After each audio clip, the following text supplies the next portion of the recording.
दोस्तों, आप तमाम लोग ये बात तो जानते होंगे कि राहुल गांधी ये नारा देते हैं कि हम मोहब्बत की दुकान खोलेंगे। लेकिन समझ से परे वाली बात यह है कि आखिरकार इनकी मोहब्बत की दुकान में मुसलमान शामिल हैं या नहीं। ये बात तो राहुल गांधी से पूछा ही जाएगा और लोग पूछ ही रहे हैं। लेकिन ये सवाल का जवाब अगर कोई सही तरीके से कांग्रेस से दे सकते हैं तो वो शायद इमरान प्रतापगढ़ी है। अब आप सोच रहे होंगे कि इमरान प्रतापगढ़ी इस सवाल का जवाब क्यों दे सकते हैं। सोशल मीडिया पर आजकल एक चलन है, लोग अक्सर एक पोल कर रहे हैं और दो चार नाम लिख करके लोग लिखते हैं कि मुसलमानों का सबसे बड़ा नेता आज के मौजूदा वक्त में कौन है। लोग इमरान प्रतापगढ़ी को भी चुनते हैं और ये दिखाने की कोशिश करते हैं कि इमरान प्रतापगढ़ी एक मुस्लिम लीडर के तौर पर उभर रहे हैं। लेकिन सवाल यह है कि आखिरकार इमरान प्रतापगढ़ी साहब की नजर उस तरफ क्यों नहीं जा रही है जिस तरफ मुसलमानों के साथ अत्याचार हो रहा है। अब बात अगर करें तेलंगाना की, तेलंगाना में 10 साल तक बीआरएस की सरकार रहती है, टीआरएस की सरकार रहती है, कहीं से कोई कम्युनल दंगे की खबर सामने नहीं आती है। लेकिन कांग्रेस सरकार बनाती है और उसके बाद तेलंगाना के मेडक शहर से यह खबर निकल करके सामने आती है कि वहां पर किस तरह से बकरीद से पहले गौ रक्षकों के द्वारा और वहां पर भारतीय जनता पार्टी के कार्यकर्ताओं और तमाम संघ के दल के द्वारा एक बहुत बड़ा बवाल किया जाता है और मुसलमानों के ऊपर हमला कर दिया जाता है। तस्वीरें साफ सामने आई थी जब देखने को मिला कि किस तरह से कई सारे लोग घायल हो गए, दुकानों को तोड़ दिया गया, यहां तक कि अस्पतालों को भी तोड़ने की कोशिशें की गई, कई डॉक्टर्स की गाड़ियों को पूरी तरीके से तोड़ दिया गया। लेकिन इमरान प्रतापगढ़ी साहब कुछ बोल नहीं पाए। शायद मजबूरी होगी। मजबूरी यह कि तेलंगाना में सरकार किसकी है? सरकार कांग्रेस की है। अगर ये मजबूरी है तो फिर ये नेता कैसे होंगे, कैसे मुसलमानों के रहनुमा कहलाएंगे? ये एक बड़ा सवाल है। मामला बस यहीं तक नहीं है, एक तेलंगाना का मामला नहीं है। हिमाचल प्रदेश में भी कांग्रेस की सरकार बनती है और यह खबर सामने आती है कि किस तरह से वहां पर जावेद नाम का एक व्यक्ति जिसका दुकान होता है वो व्हाट्सएप के स्टेटस पर कुर्बानी की एक तस्वीर लगा देता है और उत्तर प्रदेश के सहारनपुर में रहता है। उस वक्त उसका दुकान जो है वो हिमाचल प्रदेश में होता है और उसकी दुकान में जाकर के हिंदुत्ववादी दल के लोग पहुंचते हैं और तोड़फोड़ करते हैं और उसकी दुकान को पूरी तरीके से तोड़ करके तमाम सामान को लूट लेते हैं और लूट करके लेकर के चले जाते हैं। लेकिन इमरान प्रतापगढ़ी कुछ नहीं बोलते हैं। अब जब ऐसे लम्हों में इमरान साहब कुछ नहीं बोलेंगे तो फिर कोई कैसे कहेगा कि इमरान साहब मुसलमानों के नेता हैं? फिर कोई कैसे इस बात को माने?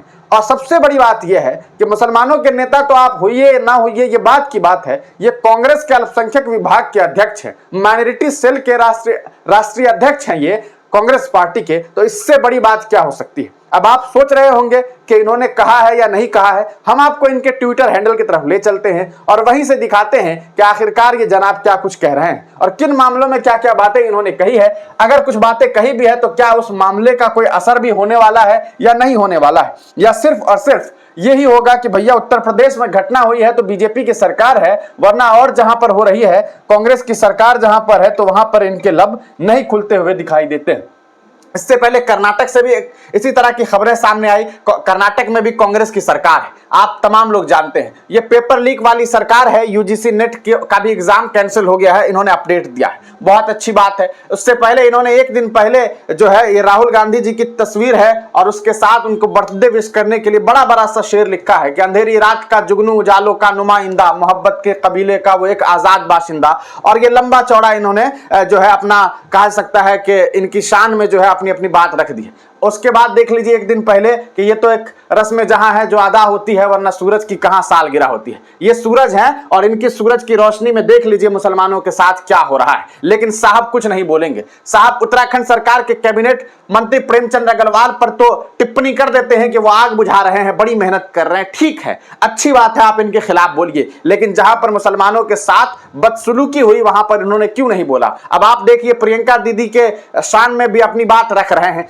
लेकिन मुसलमानों के ऊपर जो जुल्म सितम हुआ है उस पर एक बात इन्होंने नहीं कही। इन्हें जैन धर्म के धर्मस्थलों पर जो हुए जो तोड़फोड़ किया गया है ये भी इन्हें याद रहा। Resignation letter of railway minister पुरानी तस्वीरों को ये साझा कर रहे हैं। 2014 से पहले एक शब्द होता था जमीर, अब ये तमाम चीजें ये बता रहे हैं। ईद की मुबारकबाद दे दी, लेकिन अभी तक मुझे वो खबर नहीं मिली कि आखिरकार कब इमरान प्रतापगढ़ी साहब जो कि राष्ट्रीय अध्यक्ष है अल्पसंख्यक विभाग के माइनॉरिटी सेल के, तब कब बोलेंगे। देखिए इन्हें मध्य प्रदेश के मंडला गांव में 11 मुस्लिमों के घर पर बुलडोजर चलाया गया, ये बात याद रही, लेकिन इन्हें ये बात क्यों नहीं याद है कि तेलंगाना में कांग्रेस की सरकार के वक्त हमला होता है मुसलमानों के ऊपर, ये बात इन्होंने क्यों नहीं कही? ये आप देख लीजिए। तो ये इनका काम है, चुनाव खत्म हो चुका है और अपना शेर व शायरी इनका चल रहा है। देख लीजिए, ये शेर व शायरी का सिलसिला जो है ये जारी है। और मौजूदा सरकार, मोदी सरकार की 10 साल की उपलब्धियां, इन्हें गुजरात में एक मुस्लिम परिवार को 463 फ्लैट में, 462 फ्लैट में एक फ्लैट दिया गया था। वहां पर मुस्लिम महिलाओं को, एक मुस्लिम महिला को फ्लैट दिया गया तो 461 लोगों ने विरोध किया, वो भी खबर इन्हें याद था। बहुत अच्छी बात है, मतलब खबरें ऐसा नहीं है कि इन तक पहुंच नहीं रही है, बस ये जो कांग्रेस सरकार जहां जहां पर है वो वाली खबर शायद इमरान साहब तक नहीं पहुंच रही है। और यही वजह है कि इमरान साहब जो है इस खबर को साझा नहीं कर पाए, वरना बड़ी हाई क्वालिटी में तस्वीर और वीडियोस इनके तरफ से जो है वो साझा किए गए हैं। एक लम्हे में सिमट आया है सदियों का सफर, जिंदगी तेज बहुत तेज चली हो, जैसे ये जनाब अपना जो राज्यसभा में ये सांसद बने इसके बारे में भी अपनी जानकारी ये दे चुके हैं। तो मिला जुला के बात इतनी है कि इमरान साहब आपको चाहिए कि आप लोगों को बताइए कि आप क्या कर रहे हैं, आपका माइनॉरिटी विभाग क्या कर रहा है। जब मुसलमानों के ऊपर जुल्म सितम वहां होता है जहां पर आपकी सरकार होती है, तब आप क्यों चुप है? आपने वहां पर क्या किया? चलिए, जुल्म हो गया, मान लेते हैं कि कोई जो है गुंडई हो गई, आपकी पुलिस प्रशासन विफल रही, लेकिन उसके बाद आपने क्या कार्रवाई की, ये कहां है, कब दिखाएंगे? ये एक बड़ा सवाल है और इस सवाल का जवाब जनता चाहती है, क्योंकि जनता आपको मुसलमानों का नेता मानती है। आप तमाम लोग इस पूरे प्रकरण पर क्या कुछ सोचते हैं, अपनी राय कमेंट सेक्शन में जरूर दीजिएगा।